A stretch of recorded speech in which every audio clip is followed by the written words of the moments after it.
Hey everybody, my name is Paul Ashton Jr., aka Boy Green. I'm the New York Jets digital reporter for Heavy.com. Welcome to my YouTube channel, youtube.com/BoyGreen25. Make sure you guys like the video, hit subscribe down below. We have daily New York Jets content here on the channel, live every morning at 7:30 in the morning, plus videos just like this. Let's get into it. Full article down in the YouTube description if you guys would like to follow along on the program. And it's this: the New York Jets were recently predicted to steal away New England Patriots offensive lineman Trent Brown this offseason. And I got to tell you, there's nothing sweeter than being able to improve your own team and then stink it, suck it to another division rival, especially when it's the New England Patriots. I almost hate the Patriots more than I love the Jets, and I do a daily show talking about the Jets. So hopefully that gives you the full picture there. Here it was. This was from Alex Ballantyne of Bleacher Report, saying that finding good offensive linemen on the free agent market isn't always easy. That should make Trent Brown even more valuable to teams as he goes into the open market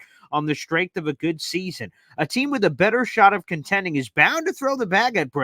The New York Jets have to get aggressive to fix their offensive line. He said their cap situation doesn't look great right now, but over the cap estimates that they could get upwards of $45 million, which would give them enough room to offer a tempting deal to Brown. And Trent Brown is attractive for a lot of reasons because he has versatility to play either left tackle or right tackle. He's done both during his career. He's 30 years of age. He turns 31 this offseason.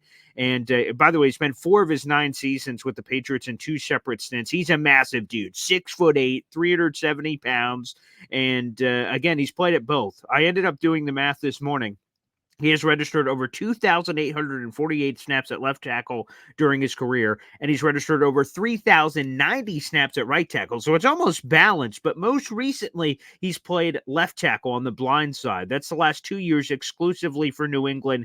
He has played at left tackle, and he's coming off his arguably his best season, not from a games played standpoint. We'll get more into that later, but in terms of PFF grades, he had a career high in overall PFF grade and run block grade with 80.2 and 80.7. His pass block grade wasn't a career high, but it was still solid at 72.8. And he's coming off a whatever deal with New England. He signed a 2-year deal for $13 million. But according to Brad Spielberger of PFF, this throwing the bag, that sounds scary on the surface. But when you see the numbers that are projected from Pro Football Focus, it's totally reasonable. A 2-year deal for $15 million, that $7.5 million annual salary would rank him 19th among the highest paid left tackles in football per OTC, and he'd be slightly higher on the right tackle side because obviously right tackles make less money than left tackles. He would be 14 among highest paid right tackles in football. So with that $7.5 million annual projected salary from PFF,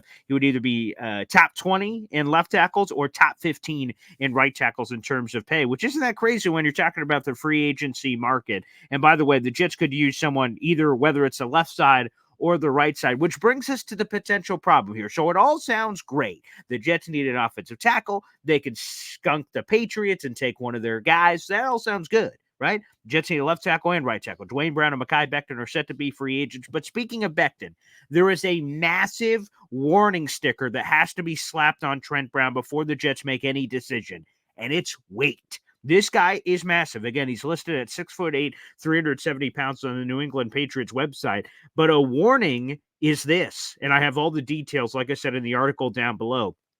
On Trent Brown's most recent contract he signed with the New England Patriots, he had, quote, clauses rewarding him for keeping his weight down. Here are the full details of that contract. Shout out to Mike Reese of ESPN for this. If he was 385 pounds or less on the first day of the offseason program, this was his old contract that is expiring, he got a $150,000 bonus. If he was 375 pounds or less on June 1st, he got another $75,000 bonus. The first one was $150,000. This one's $75,000. If he was 365 pounds or less on July 15th, a $75,000 bonus. And then this, 365 pounds or less each Thursday during the season, he got an additional $25,000. And as Mike Reese noted, The team viewed him at his best at 365 pounds. Again, he was listed at 380 on the official roster sheet. So again, when you get a player that has these weight issues, you immediately think of, wow, we just had Mekhi Becton for 4 years. He's probably gone. He's headed towards a free agency. And they had all kinds of weight issues with him. At one point during his career, according to Rich Cimini, he ballooned up to 400 pounds. So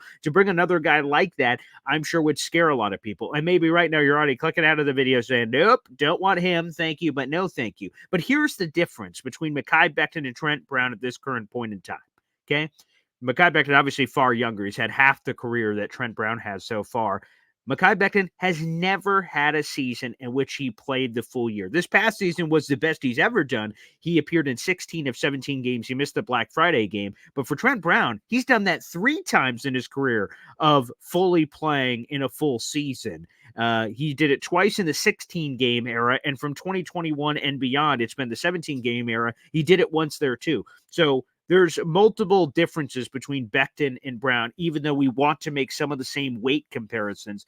Again, number one, Brown has done it successfully 3 times during his career, so it's happened before. So he's been able to figure it out with his weight. And obviously, he's got the resume of being able to do it a lot longer. He survived in this league for 9+ years. He'd be heading into his 10th year, a decade in the league, coming up here in 2024. So he's a guy that's proven he can get it done. He's proven he can stay on the field. And again, he's coming off a career year from a PFF perspective. And the Jets need offensive linemen. And I'm also an advocate for the New York Jets to fill as many holes in free agency. This is what I do when I play Madden, baby. I'm a big franchise guy. When I play Madden, I try to fill as many of my holes as possible in free agency so I have full flexibility in the draft. The Jets do not want to come on draft day and say, we need both a left and a right tackle, because everyone and their mama is going to know, and maybe a Broderick Jones situation happens, depending on where you stand, whether or not the Jets were really interested or not. That's a conspiracy theory in Jets land.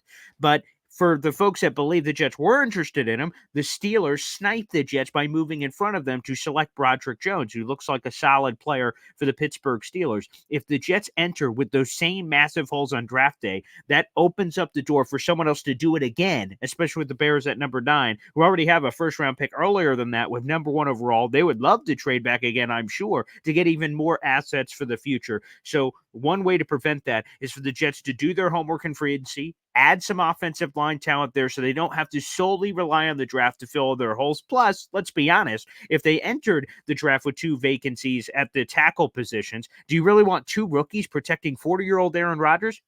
Probably not. But anywho, Trent Brown is an intriguing guy. He's a massive dude. You can add him to the roster. That would help. He's a behemoth of a man. He's proven he can get it done. And you can hurt the New England Patriots, which sign me the hell up, baby. I'm all aboard that train. Toot, toot. Thanks, everybody, for tuning into this quick video. Like I said, make sure you check out the article. It's got even more details down below on contract projections and how he fits and other things of that nature, so feel free to check that out. And again, like the video on the way out. If you haven't, hit subscribe down below. We got over 6,000 subs, baby, talking New York Jets all day, every day. There's no better place for it than right here on the channel. Thanks for tuning in, and I'm sure we'll see you next time. Take care.